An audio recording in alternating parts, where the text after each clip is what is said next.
Alright, what's up YouTube?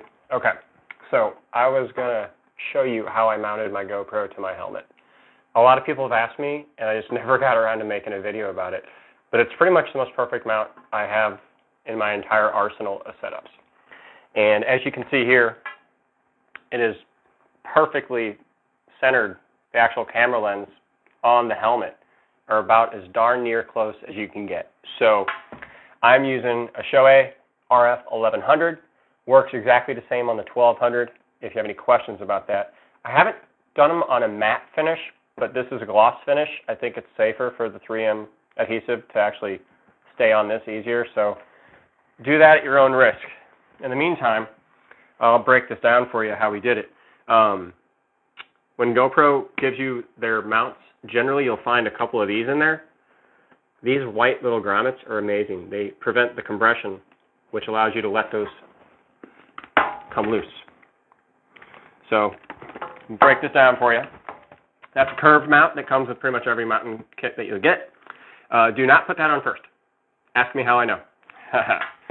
So, you're going to use the curved mount.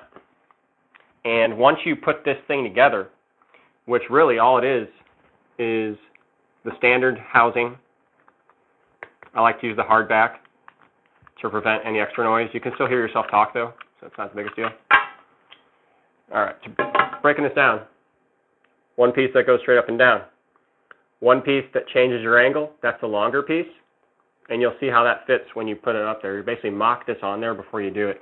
And then you have 1, 2, 3 small pieces that all keep the same direction. It's not flipping so that the camera stays where you need it to. You either have ones that change the direction of the mount or that keep the same direction. So that's pretty much the most important part I can tell you. Let's see. As far as using just one of these, that's all you want to use. Anything else would be dangerous or awkward. So 1, 2, 3, 4, about the same size bolts as this is, same thread, and you can just torque those down. And you can tweak that once you get this mocked up. So what I recommend doing is putting this first couple pieces together, and you'll need 3 of them to keep that line correct. And you're not going to have any wind resistance. I'm telling you, it's beautiful. So you'll want to kind of make sure you put that where you want it to be, and then just based off of that, keep that mount on there, and there's a really good idea of where that should be. Because you'll be able to tweak this. You'll be able to turn this way and this way, and you'll be able to move this up back and forth. So really all you want to do is make sure that these 3 are tied down really good once you get where you want it to be. And super easy to add. Put that in there. Not going for a ride, so I'm not going to add this piece in there, but I definitely would recommend that on almost any mount that's on the outside of your car or your motorcycle or your helmet. And as you can see, you might tweak it a little bit. You can angle it out a little bit to make sure it's perfectly parallel. Not touching. Looks like it's touching, but it's not. Just hand tight is good right there.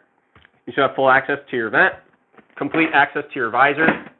There's no straps or anything hanging down, anything to prevent your visor from closing all the way.